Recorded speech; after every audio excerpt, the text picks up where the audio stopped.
नमस्कार, मी डॉक्टर भावना चौधरी. स्त्री जीवनातील मुक्त संवाद या मालिकेत मी आज एक इंटरेस्टिंग टॉपिक घेऊन आली आहे. तो म्हणजे तुमची गट हेल्थ. तुम्हाला प्रत्येकाला माहिती आहे की मानवी मेंदू हा अतिशय प्रगत असा आहे आणि तो आपल्या शरीराच्या सगळ्या क्रियांवर कंट्रोल ठेवत असतो. शारीरिक क्रिया, मानसिक क्रिया.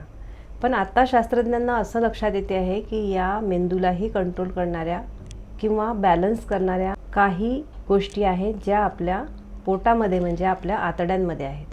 तुम्हाला माहिती आहे का की हजारो स्पीसीज गट फ्रेंडली बॅक्टेरिया हे आपल्या छोट्या आणि मोठ्या आतड्यांमध्ये असतात, जे जन्मापासून मरेपर्यंत आपल्याला आपण जे अन्न खातो ते पचवण्यासाठी, तसेच काही विटॅमिन्स आणि हॉर्मोन तयार करण्यासाठी, तसेच आपलं ब्लड शुगर आणि कोलेस्ट्रॉल मेंटेन ठेवण्यासाठी मदत करत असतात.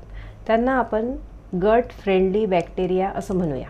तर ही बॅक्टेरिया जर चेंज झाले आपल्या शरीरातील किंवा आपण लाईफस्टाईल चेंज झालेली आहे, आपल्या खाण्याच्या सवयी ज्या चुकलेल्या आहेत, आपण जंक फूड खायला लागलेलो आहे, प्रोसेस्ड फूड खायला लागलेलो आहे, तसंच आपण ओव्हर द काउंटर खूप जास्त अँटीबायोटिक्सचा आणि पेनकिलरचा वापर करायला लागलेलो आहे.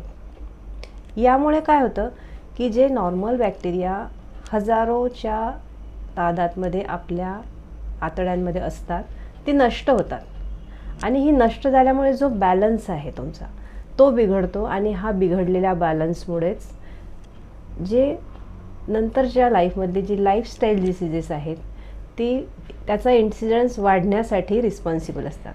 मग असे कोणते आजार आहेत की जे याच्यामुळे होऊ शकतात? टाईप 2 डायबिटीज, नंतर कोलेस्ट्रॉल वाढणे, अल्झायमर्स डिसीज, मेमरी लॉस होतो, लक्षात राहत नाही, त्याचप्रमाणे लठ्ठपणासुद्धा बिघडलेल्या बॅलन्समुळे होतो. तर तुम्हाला शांत बसून विचार करण्याची गरज आहे की आपण जे अन्न खातो आहे किंवा जी आपली लाईफस्टाईल आहे त्यामुळे आपण आपल्याच हाताने आपलं नुकसान करून घेतो आहे. पुन्हा एकदा आपण आपले जे भारतातील जे रिच आपलं कल्चर आहे, काय होतं आपलं कल्चर पूर्वी?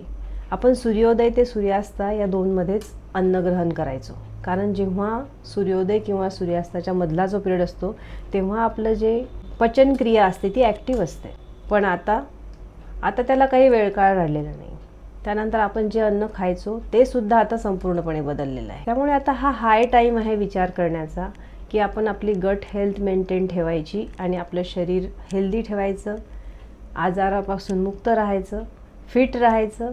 का आपण आपल्या आजूबाजूच्या लाईफस्टाईलप्रमाणे वाहत जाऊन सगळ्या आजारांना निमंत्रण द्यायचं?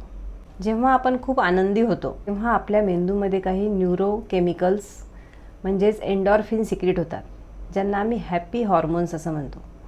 सिरोटोनिन, डोपामिन, ऑक्सिटोसिन अशी त्यांची नावं आहेत. या हॉर्मोन्समुळे आपल्याला ते फिलिंग येतं आनंदाचं, एक्साइटमेंटचं आणि हॅपीनेसचं. या उलट जेव्हा आपण खूप घाबरलेलो किंवा स्ट्रेस्ड आऊट असतो, टेन्शनमध्ये असतो, तेव्हा आपल्या मेंदूमध्ये स्ट्रेस हॉर्मोन्स सिक्रेट होतात, ज्यांना आम्ही कॉर्टिसॉल, ॲड्रेनालिन असं म्हणतो. तर या हॉर्मोनमध्ये आपल्या शरीरामध्ये सिरीज ऑफ असे बदल होतात की ज्याचा असर आपल्या संपूर्ण शरीरावर होतो आणि जो चांगला नसतो.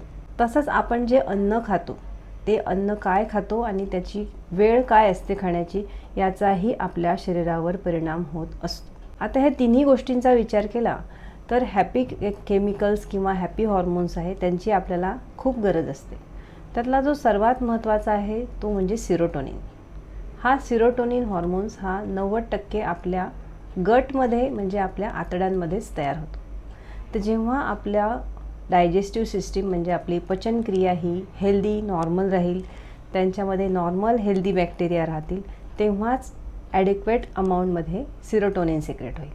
तर आता तुमच्या मनात प्रश्न असेल की मी आत्ता जर आजपासून बदलायचं ठरवलं तर मी काय काय स्टेप्स घ्यायला हव्यात, की आपण अशा कोणत्या अन्न घटकांचे ॲडिशन केल्यामुळे, इन्व्हॉल्वमेंट केल्यामुळे आपण आपलं गट हेल्दी ठेवू शकतो.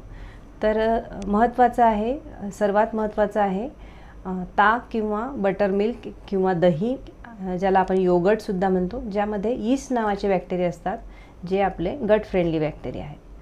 त्यानंतर लिस्टमध्ये आहे जे रूट्स व्हेजिटेबल असतात, जे जमिनीच्या खाली वाढतात, जसं बीट, मुळा, त्यानंतर कांदा किंवा लसूण. याचा पण मॉडरेट अमाऊंटमध्ये जर तुम्ही सेवन केलं तर ते खूप हेल्पफुल असतं.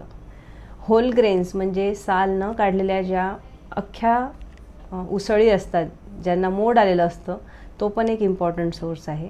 त्यानंतर सुकामेवा, जो भिजवलेला सुकामेवा असतो, जसे भिजवलेले शेंगदाणे, भिजवलेली बदाम, त्याच्यानंतर मनुके, हे सुद्धा खूप इम्पॉर्टंट आहेत.